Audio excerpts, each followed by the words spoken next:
مجھے بار بار پیغام دیے جا رہے ہیں آپ کو مار دیا جائے گا، آپ کو مار دیا جائے گا۔ میں نے کہا مار دیں، مار دیں، کہتے کیوں مار دیا جائے گا؟ کون مارے گا مجھے؟ اگر میں صحابہ کی عظمت میں مروں گا تو میں مروں گا ہی نہیں، اس لیے کہ شہید تو مرتا ہی نہیں ہے، مار دیں۔ میں نے کہا ان کو میرا پیغام دینا، اگر تم نے میرے مارنے کا فیصلہ ایران میں کیا ہے تو میں نے صحابہ کی عظمت میں مر جانے کا فیصلہ مدینہ میں کیا ہے۔ تمہارے اور میرے درمیان بڑا فرق ہے، ہم موت اور حیات کے فاصلے مٹا کر آئے تھے، ہم نے یہاں مال دیکھ کر نہیں آئے، مار دیکھ کر آئے۔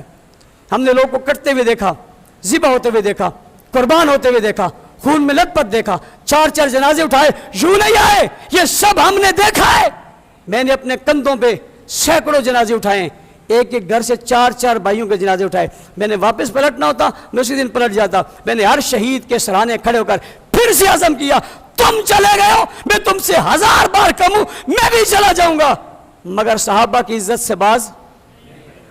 یہ عزت اور عظمت کا کام کرنا چاہیے نہیں کرنا چاہیے؟ صحابہ کا دفاع کرنا چاہیے، اور یوں نہیں کہ آج گستاخی ہو رہی ہے، گالیاں دی جا رہی ہے، آپ کو چکر پڑا ہوا ہے خان کا اور کپتان کا اور شہباز کا اور نواز کا اور زرداری کا اور فلاں کا اور ڈمکاں کا، آپ ان چکروں میں پڑے ہو اور وہ ظالم اصحاب رسول کو گالی دے رہے ہیں، گالیاں دے رہے ہیں، بکواسات کر رہے ہیں۔ ابھی ایک کلپ آیا، اس نے عمر کی ماں کو گالی دی، نعوذ باللہ، حضرت عمر کو زانی کہا۔ کون عمر؟ جو زمین پہ بولتا تھا اللہ عرش پہ قرآن بنا دیتا تھا، اس کی توہین ہو رہی ہے۔ ہم نہیں بول رہے، آپ کی ہماری غیرت نہیں جاگ رہی تو ہمیں اپنے ایمان کو ٹٹولنا چاہیے، ہے بھی ہے کہیں بھیج دیا ہم نے۔ اس لیے آج آپ سب نے عزم کرنا ہے، ہم صحابہ کا دفاع کریں گے، سارے کریں گے انشاءاللہ، سب کریں گے۔ آپ نبی کریں، صحابہ ہمارے دفاع کے محتاج نہیں ہیں، ہم محتاج ہیں۔